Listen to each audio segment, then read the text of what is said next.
السلام علیکم dear students, آج کا ہمارا ٹاپک آر بی سیز یعنی کہ ریڈ بلڈ سیل کے بارے میں ہے، جو کہ بلڈ سسٹم کا ایک اہم پارٹ ہے۔ یہ خون کے اندر پائے جانے والے سرخ ذرات ہیں۔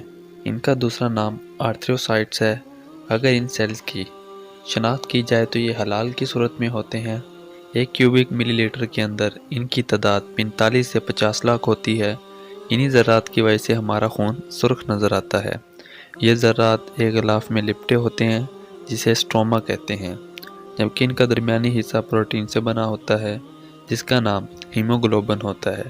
یہ سیل زیادہ تر ہڈیوں کے گودے، جگر اور سیمی ہڈیوں کے موہروں میں تیار ہوتا ہے۔ ان کی عمر 120 دن تک ہوتی ہے۔